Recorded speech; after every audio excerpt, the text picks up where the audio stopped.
I think if you cook for yourself quite often, you need to invest in one of these little gadgets, electric hand whisk. I think it's a wonderful gadget.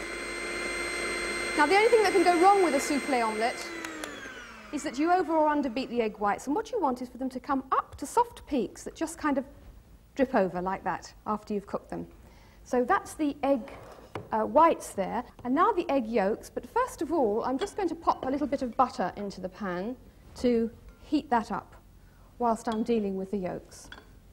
And all I'm going to do with those is use the same whisk and just give them a quick whisk.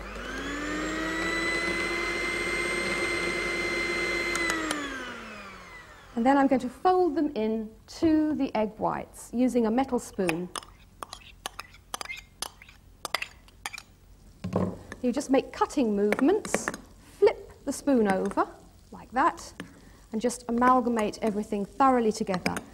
Now, you might be tempted to want to have a good old beat here, but you mustn't, because the principle of making a souffle is to get air.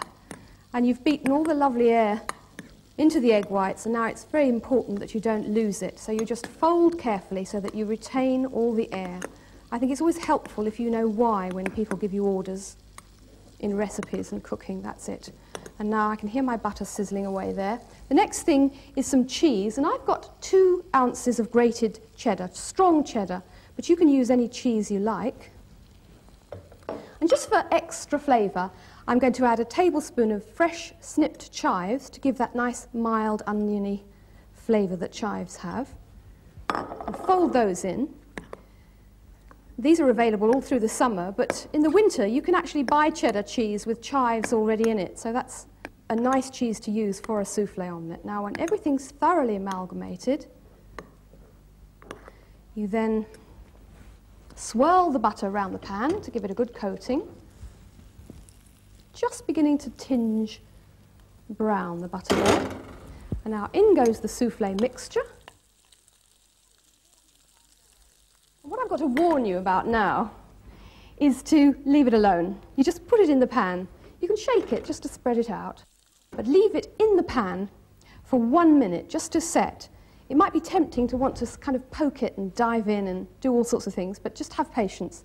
And what you can do to fill in the time is what I'm going to do now, and that is grate some more cheese, this time fresh Parmesan cheese.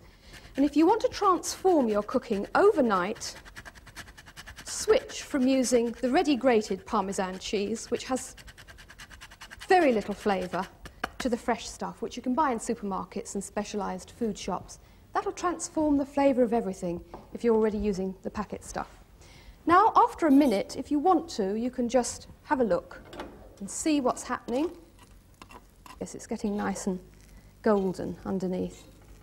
And then you just transfer it to your hot grill, which we'll do. Under the grill it goes. And then patience again, you have to wait another minute. I'm not asking you to wait very long, it's a very quick recipe. Another minute now for that to just rise up and become a little bit brown. And while we're waiting for that, we talked about chives.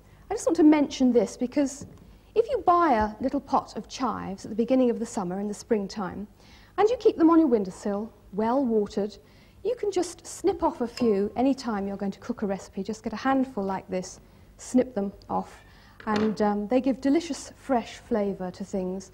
And if you keep it well watered and keep on cutting it, the more you cut it back, in fact, the more it seems to grow. One of those will suit you well, I think, through the whole summer.